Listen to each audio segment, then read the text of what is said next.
बंगाल में जैसे जैसे चुनाव करीब आ रहे हैं, जुबानी जंग भी तेज हो रही है। अब तो नेता भी खुलेआम हथियार उठाने के लिए उकसा रहे हैं। भारत की राजनीति में बंगाल ने सेट किए हैं। एडमिनिस्ट्रेशन का संपूर्ण राजनीतिकरण कर दिया गया है, राजनीति का संपूर्ण अपराधीकरण कर दिया गया है और भ्रष्टाचार को इंस्टीट्यूशनलाइज कर दिया गया है। ये तीनों ट्रेंड लोकतंत्र के लिए और जनता के लिए बहुत खतरनाक है।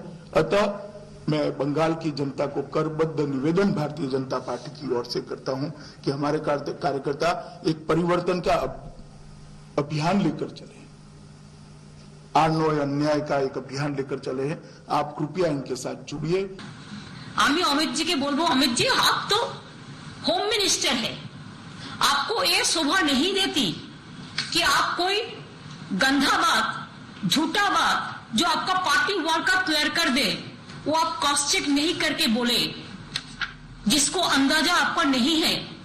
आप पहले बोलने का पहले प्लीज क्रॉस चेक कीजिए मेहनत करके। ভোট এলেই শঙ্করপুরে বন্দর হবে।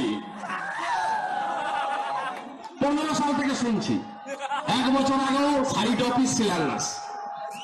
আরে শুনে রাখুন, বন্দর করতে গেলে জমি লাগবে। আপনি যা ল্যান্ড পলিসি করে রেখেছেন পশ্চিমবঙ্গে কিচ্ছু হবে না। হঠাৎ করে এত প্রেম, বাবা বুঝছো অমিত শাহ আমার দাদা, তাহলে অমিত শাহ তোমার দাদা হলো তোমার ভাইপো কে? অমিত শাহ ছেলে? হ্যাঁ, আমি তো জিজ্ঞেস করতে চাই। 2014 সাল থেকে আমি অমিত শাহর সাথে যোগাযোগে রয়েছি। আপনারা জানেন এই যে করোনা চলছে, করোনায় অনেক জায়গায় রোগটা ছড়িয়ে পড়েছে। যেমন বম্বের ধারাবি বলে একটা বস্তি রয়েছে, লোকটা ছড়িয়ে পড়েছে। আমাদের দলেও কিছু অ্যাসিম্পটোমেটিক উপসর্গহীন বেईमानेरा ছিল। तो ये तो हाल फिलहाल के बड़े नेताओं के बड़े बयान हमने आपको सुनवाए, लेकिन बीजेपी के प्रदेश अध्यक्ष दिलीप घोष ने जिस तरह से मंच से बयान दिया उस पर भी चर्चा हुई थी। लेकिन अब बहस को दूसरे हिस्से की तरफ मैं ले जाना चाहूंगी। आशुतोष जी, आपसे मैं सबसे पहले यहां पर रिएक्शन चाहूंगी।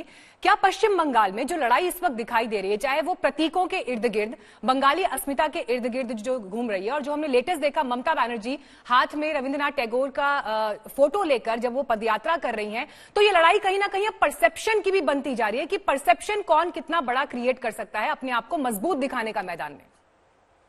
मीनाक्षी, बिल्कुल आपने बिल्कुल सही बात कही है और मैं यही बात कहना चाह रहा हूं। दरअसल पश्चिम बंगाल की छवि एक ऐसे प्रदेश की बनाने की कोशिश की जा रही कि जहां सिर्फ हिंसा और हिंसा होती है।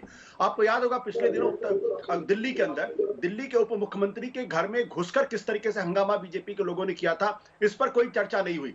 इसके कुछ दिनों के बाद दिल्ली के जल बोर्ड के अंदर घुसकर किस तरीके से कार्यकर्ताओं ने हंगामा किया, वहां पर तोड़फोड़ की, उस पर कोई चर्चा नहीं हुई। लेकिन पश्चिम बंगाल की छवि बनाई जा रही है, ऐसा लग रहा है जैसे पश्चिम बंगाल के अंदर सिर्फ हिंसा और हिंसा के अलावा कुछ नहीं हो रहा।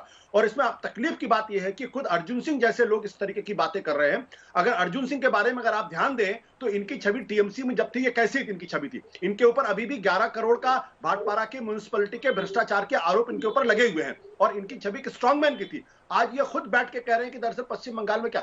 मैं एक ही बात कहना चाहता हूं, पश्चिम बंगाल रविंद्रनाथ ठाकुर की जमीन है, सुभाष चंद्र बोस की जमीन है, अमर्त्य सेन की जमीन है। और अगर हम अमर्त्य सेन जैसे नोबल विजेता को अगर हम उनको कहते हैं कि ये तो लैंड ग्रैबर हैं, तो इससे ज्यादा शर्मनाक बात नहीं हो सकती है। और भारतीय जनता पार्टी के नेताओं को कम से कम ये बात ये समझनी चाहिए कि जो हमारे राष्ट्रीय प्रतीक हैं, अमर्त्य सेन, जिनको पूरी दुनिया जिनकी इज्जत करती है, जिनका सम्मान करती है, अगर आप उनका सम्मान नहीं कर सकते तो कम से कम उनका अपमान मत करिए। अगर आप अपमान कर रहे हैं, उनको लैंड ग्रैबर बता रहे हैं, तो यह शर्मनाक है और यह घटिया राजनीति है। मैं फिर कहना चाहता हूं कि अगर पश्चिम बंगाल के अंदर अगर वहां पे कानून व्यवस्था नहीं चल पा रही है, संविधान के हिसाब से शासन नहीं चल रहा है, तो आप कृपया करके वहां पे राष्ट्रपति शासन लगाइए, धारा 356 लगाइए। लेकिन अगर आप खुलेआम हिंदू समाज को कहेंगे कि हथियार उठा लो, बंदूक उठा लो और गोलियां चलाओ, तो फिर आप क्या होगा?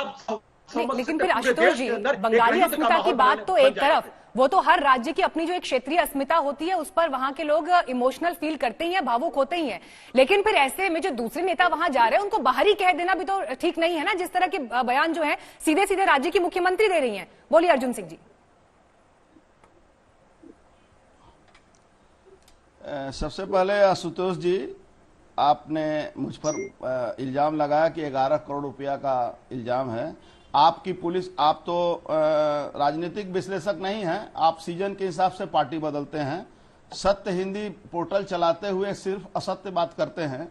और बंगाल की हालत है कि सीपीएम के राज में 34 साल में 47,000 कांग्रेस के कार्यकर्ताओं की हत्या हुई थी और तृणमूल के शासन में अभी तक 600 लोग की हत्या कर दी, भाजपा के कार्यकर्ताओं की हत्या हुई है। और आप दिल्ली में बैठकर बंगाल के अस्मिता की बात करते हैं तो सबसे ज्यादा राजनीतिक हत्या बंगाल में होती है।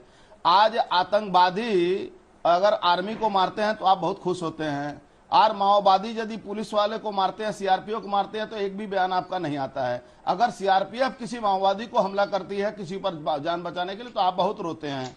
आशुतोष जी, आप राजनीतिक विश्लेषक का आपका पद हटा के आप पॉलिटिकल विश्लेषक बन जाए तो ज्यादा अच्छा होगा। बंगाल के बारे में शायद आपको पता नहीं है, रविंद्रनाथ की जमीन को दखल किया, रामकृष्ण मिशन की जमीन को ममता के लोगों ने बेच दिया। और रहा आपने 11 करोड़ का जो आपने आरोप लगाया ना, आपकी पुलिस, ममता की पुलिस अभी तक चार्जशीट भी नहीं दाखिल कर पाई मेरे अगेंस्ट में। आप जैसे लोग सिर्फ दिल्ली में बैठकर और बंगाल की तरफ अंगुली मत उठाइए। रविन्द्रनाथ ठाकुर की जमीन बेच रही है ममता बनर्जी, उनके जमीन को दखल करवा रही है, रामकृष्ण मिशन की सारी जमीनें लूट रही है ममता बनर्जी की सरकार, और आप राजनीतिक विश्लेषक बन के पार्टी का काम कर रहे हैं। ऐसा काम मत कीजिए।